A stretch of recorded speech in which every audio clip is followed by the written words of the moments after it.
Hi, എല്ലാവർക്കും ലേണേഴ്സിൻ്റെ മറ്റൊരു വീഡിയോയിലേക്ക് സ്വാഗതം. ഇന്ന് ക്ലാസ് 9 ഫിസിക്സിലെ ക്രിസ്മസ് എക്സാമിന് ചോദിക്കാൻ സാധ്യതയുള്ള ഒരു ക്വസ്റ്റ്യൻ ആണ് കേട്ടോ നമ്മൾ ഡിസ്കസ് ചെയ്യാൻ പോകുന്നത്. കഴിഞ്ഞ വീഡിയോ നിങ്ങൾ കണ്ടിട്ടില്ലെങ്കിൽ ആ ക്വസ്റ്റ്യനും കൂടി എന്ത് ചെയ്യണം, കൃത്യമായിട്ട് പഠിച്ച് മുമ്പോട്ട് പോകണം.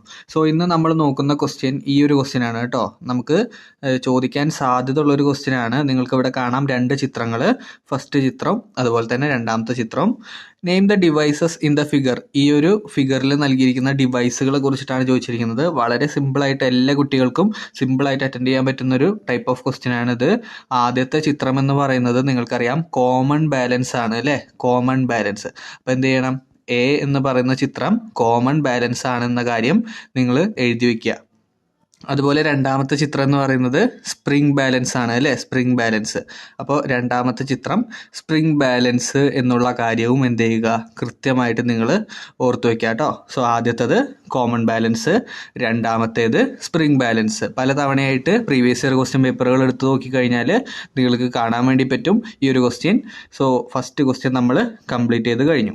ഇനി അടുത്ത question, which among these device is used to measure the weight of a body. ഒരു വസ്തുവിൻ്റെ വെയിറ്റ് മെഷർ ചെയ്യാൻ വേണ്ടി ഉപയോഗിക്കുന്ന ഇൻസ്ട്രുമെൻ്റ് ഏതാണെന്നാണ് ചോദിച്ചിരിക്കുന്നത്. അപ്പോൾ മക്കളെ, ഇവിടെ ആദ്യത്തെ ഇൻസ്ട്രുമെൻ്റ് നിങ്ങൾക്കറിയാം അല്ലേ, ഒരു കോമൺ ബാലൻസ് ആണ്. അപ്പോൾ കോമൺ ബാലൻസിൽ നമ്മൾ മെഷർ ചെയ്യുന്നത് അതിൻ്റെ മാസാണ്. ഏത് വസ്തുവാണോ ആ ഒരു വസ്തുവിൻ്റെ മാസിനെയാണ് കോമൺ ബാലൻസ് ഉപയോഗിച്ചുകൊണ്ട് നമ്മൾ മെഷർ ചെയ്യുന്നത്. അതേസമയം സ്പ്രിംഗ് ബാലൻസ് ഉപയോഗിച്ചുകൊണ്ട് നമ്മൾ മെഷർ ചെയ്യുന്നത് ആ ഒരു വസ്തുവിൻ്റെ വെയിറ്റിനെയാണ് കേട്ടോ. ഈ ഒരു വ്യത്യാസം എന്ത് ചെയ്യണം, നിങ്ങൾ കൃത്യമായിട്ട് അറിഞ്ഞിരിക്കണം. ഡിഫറൻസ് ചോദിച്ചു കഴിഞ്ഞാലും നിങ്ങൾക്ക് എഴുതാൻ വേണ്ടി പറ്റണം. ഓക്കെ, സോ ഇവിടെ കോമൺ ബാലൻസ് മാസിനെ മെഷർ ചെയ്യുമെന്നുണ്ടെങ്കിൽ സ്പ്രിംഗ് ബാലൻസ് മെഷർ ചെയ്യുന്നത് വെയിറ്റിനെയാണ് എന്ന കാര്യം ഓർത്ത് വയ്ക്കുക കേട്ടോ. സോ ഇവിടെ നമ്മുടെ അടുത്ത് ചോദിച്ചിരിക്കുന്നത് which is used to measure the weight of a body. ഒരു വസ്തുവിൻ്റെ വെയിറ്റ് ആണ് ചോദിച്ചിരിക്കുന്നത്. വെയിറ്റ് മെഷർ ചെയ്യാനുള്ള ഡിവൈസ് ആണ്. അപ്പോൾ നിങ്ങൾക്ക് പറയാൻ പറ്റും, സിമ്പിളായിട്ട് നിങ്ങൾക്ക് പറയാൻ പറ്റും, ദാറ്റ് ഈസ് സ്പ്രിംഗ് ബാലൻസ് എന്ന് എഴുതി വെച്ച് കഴിഞ്ഞാൽ നിങ്ങൾക്ക് ഉത്തരം 1 മാർക്ക് കിട്ടും കേട്ടോ. 1 മാർക്കിൻ്റെ ആൻസർ നിങ്ങൾ എഴുതി വെച്ച് കഴിഞ്ഞു. ഓക്കെ, ഇനി അടുത്തത്, what do you mean by 1 kilogram weight. കൃത്യമായിട്ട് നിങ്ങൾ ഈ ഒരു സ്റ്റേറ്റ്മെൻറ്റ് ടെക്സ്റ്റിനകത്ത് കൊടുത്തിട്ടുണ്ട്. 1 കിലോഗ്രാം വെയിറ്റ് എന്ന് പറഞ്ഞു കഴിഞ്ഞാൽ 1 kilogram weight is the force of attraction by the earth on an object of mass.